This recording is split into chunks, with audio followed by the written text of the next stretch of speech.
guys, it's time for my TLC review. Sorry again I didn't get a video up yesterday, but obviously I got home from work late.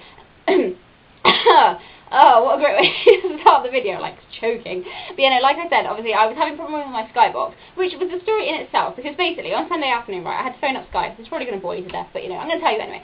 So I had to phone up Sky, and obviously because the account is in my mum's name, I had to basically, yeah, I know, pretend to be her, which I know you're not supposed to do, but whatever. So I was pretending to be my mum, obviously, as you do, you know, said her name, blah, blah, password, and all this kind of stuff. So anyway, it got to the point, you know, the guy was like, oh, you know, sorry, your thing's like, you know, not working properly. I'll have to record the event for you from my end, but you know, so, but you can't actually record it, which was annoying, but whatever.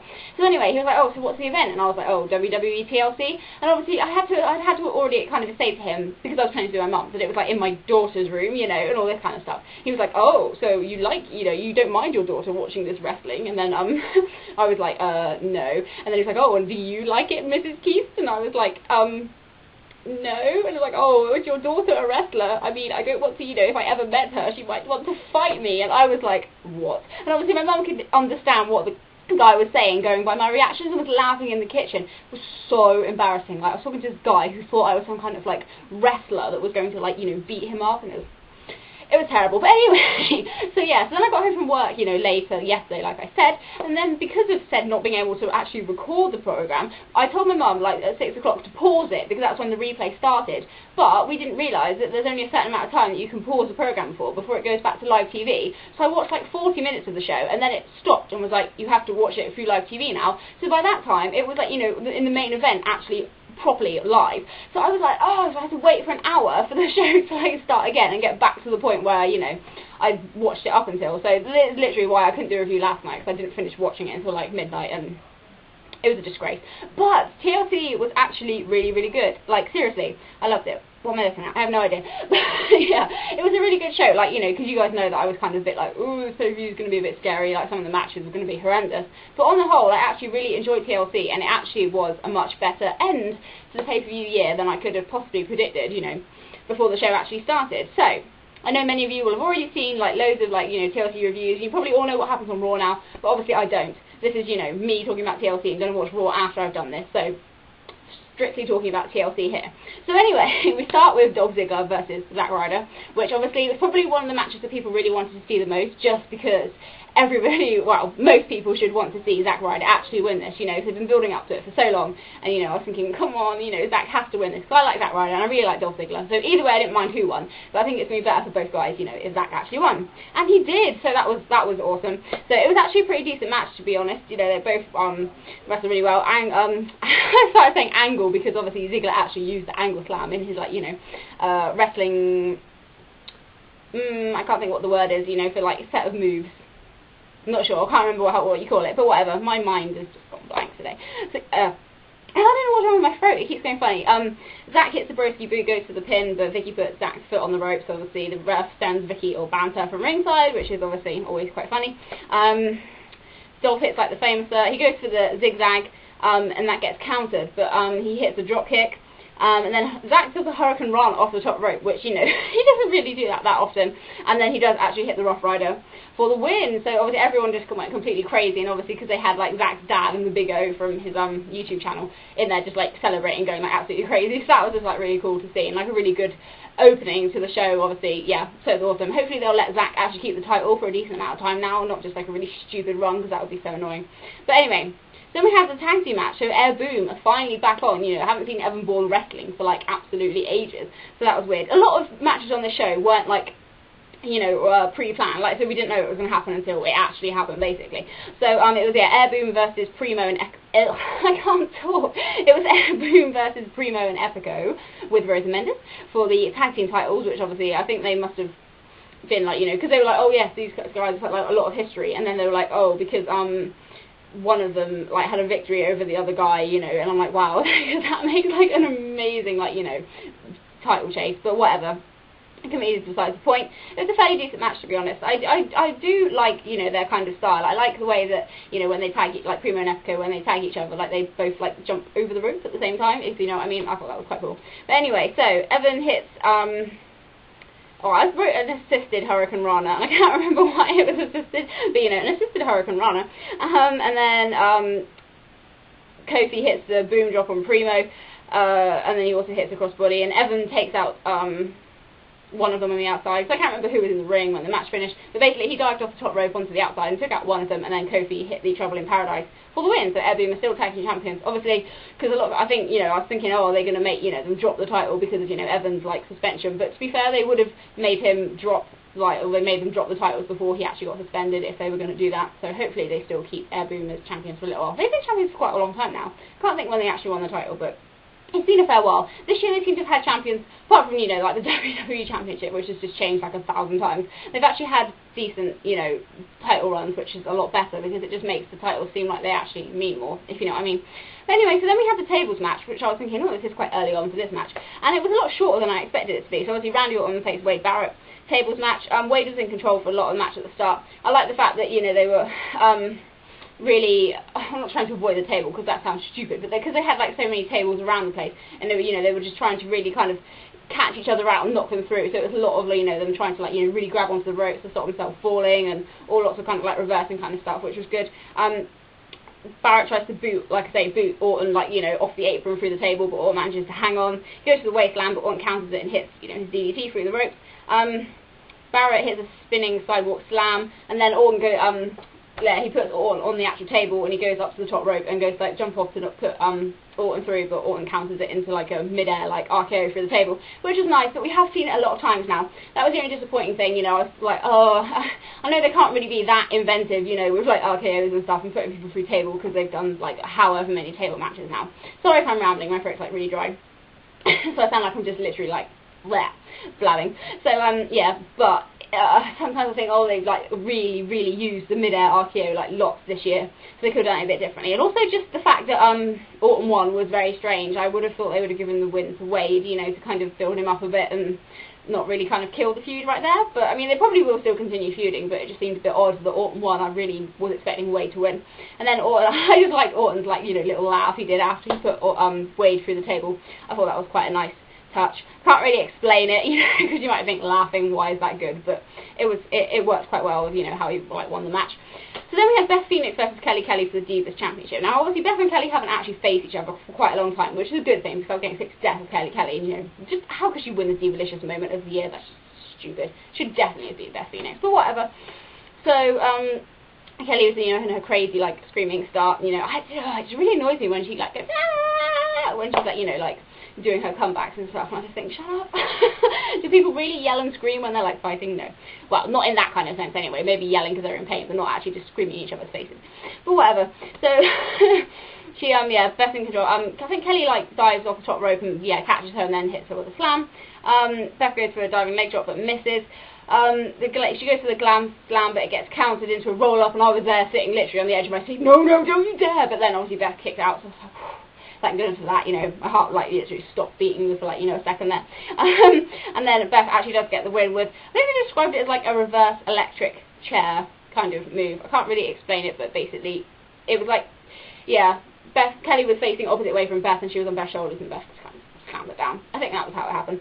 So yeah, Beth won, so whew, that was fine. Beth's still champion, I'm cool with that. So then it was supposed to be Booker T versus Cody Rhodes, but Cody Rhodes attacks Booker T while he's, you know, like doing his like entrance, and earlier on in the night he'd attacked him backstage as well, obviously trying to make Booker T like not compete or whatever. So that happened. So then that match, they said that they're probably going to postpone it, which was like, oh, fair enough then. So then we had Kevin Nash versus Triple H in the sledgehammer ladder match, which I honestly thought was going to be a horrendous match. Like, I mean, I thought it was going to be dire, absolute dire. It was not good. I'm not going to call it good by any means, but it wasn't an absolute horrific disgrace like I thought it was going to be. Kevin Nash actually took a table bump, people. Like, I mean, that really shocked me. I was like, no, he's not going to fall off this ladder. Whoa, he fell off a ladder and went through a table. Obviously, it was a really slow kind of like, well, kind of like fall, but he still did it.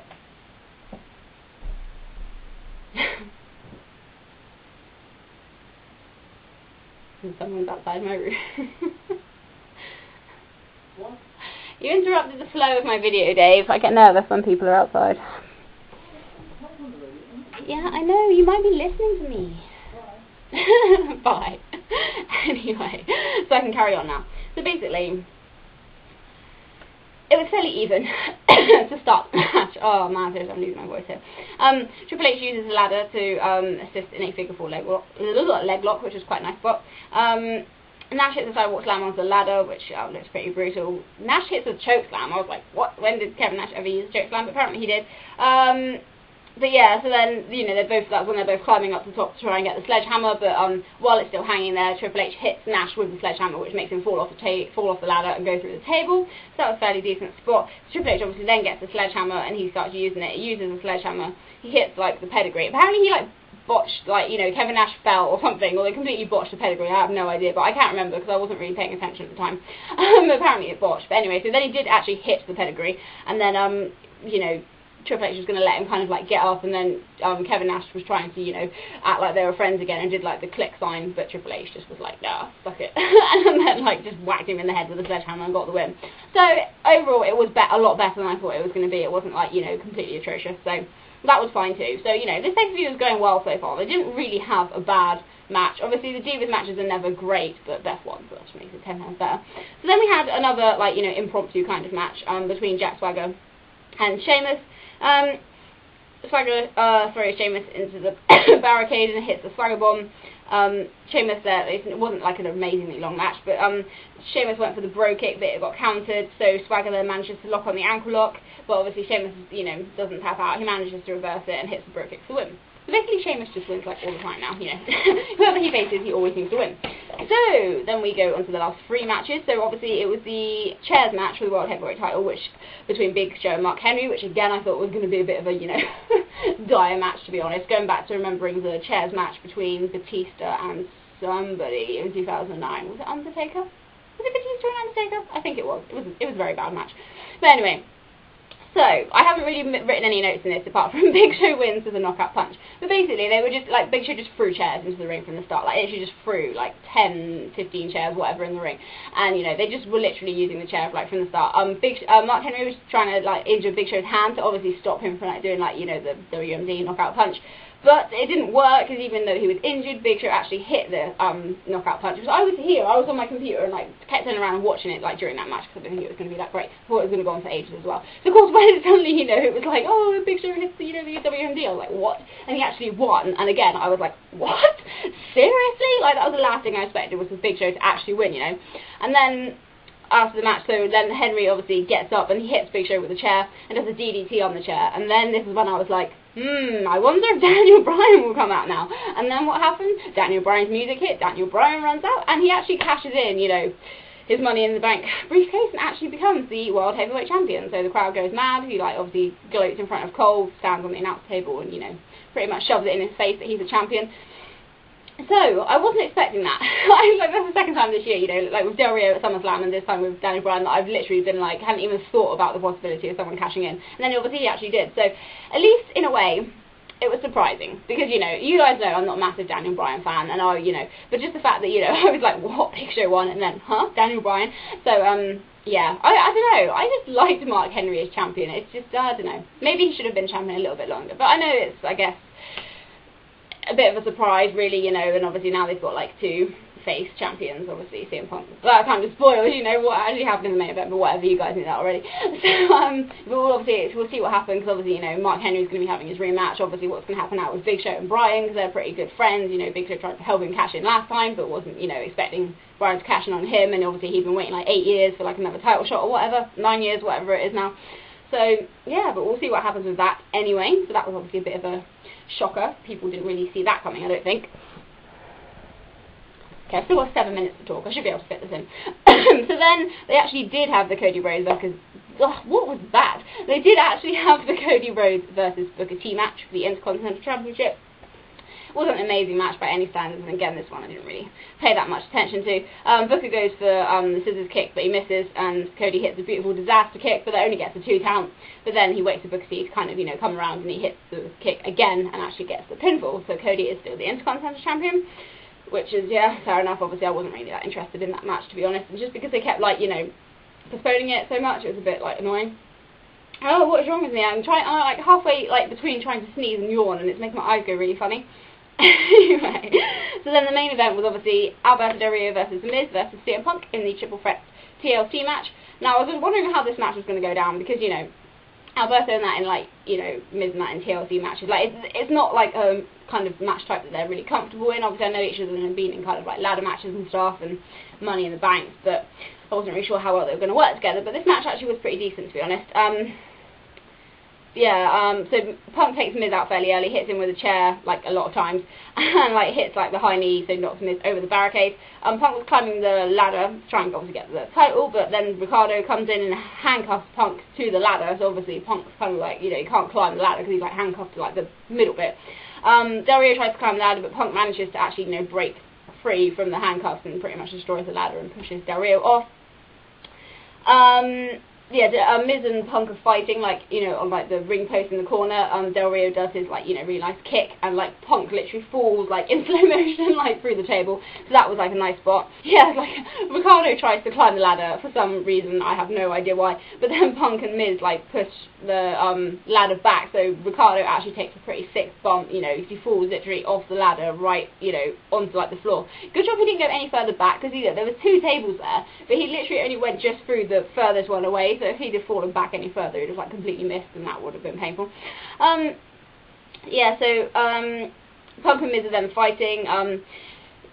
Punk goes to the GTS, but that gets countered. Miz goes to the Scott Crushing Finale, that gets countered. Miz then because obviously Punk's still got the handcuff, like, on his wrist, so one of them's obviously closed round him, the other one's open, but Miz then handcuffs Punk to, like, the ring post. Obviously, you know, Punk is, like, completely stuck, and, you know, Miz is kind of, like, gloating, but Punk kicks him and completely, like, knocks him out. So, but then obviously Punk's still attached to it, and so Del Rio's starting to climb the ladder, but Punk, like, manages to, like, unscrew, like, the middle, like, rope, whatever, like, so to get the handcuffs off. So they're all 3 of them, like, fighting from the top, but then he, like, manages to push Del Rio off, and he hits the GTS on Miz, which then allows Punk to actually climb the ladder and get the belt. So Punk's still champion, which is good. Zack Ryder's new champion, which is good. Daniel Bryan was a bit surprising, but at least, you know, it wasn't predictable. So, you know, that was very decent. Best still champion. Randy Orton won, and it's just a decent card overall, really. Not really a bad match, and obviously the ladder match, sledgehammer match, was better than I thought it was going to be. So, yeah, overall, it actually was a pretty decent pay-per-view, and was probably up there with one of my most enjoyable pay-per-views. Obviously, still not as much as, like, you know, like Money in the Bank, but it still was a pretty decent pay-per-view, in my opinion. So I was impressed with that. Well done, WWE. You actually managed to surprise me. A pay-per-view that I thought was going to be completely dire was actually good. So yeah, that was my review of TLC. So, thank you for watching, guys. I'm obviously going to, like, upload this now and then go and watch Raw, and obviously I've got to actually work tomorrow, working on my day off, that's not cool. But obviously I don't start till the afternoon, so I'm going to try and obviously do a Raw review in the morning and get that up before I actually go to work, because obviously or else I wouldn't be able to do it till later on in the week, which is annoying. So yeah, I'm going to stop rambling now. So thanks for watching this video. Leave a comment below for what you think, and yeah, I will see you guys tomorrow with my Raw review. Bye!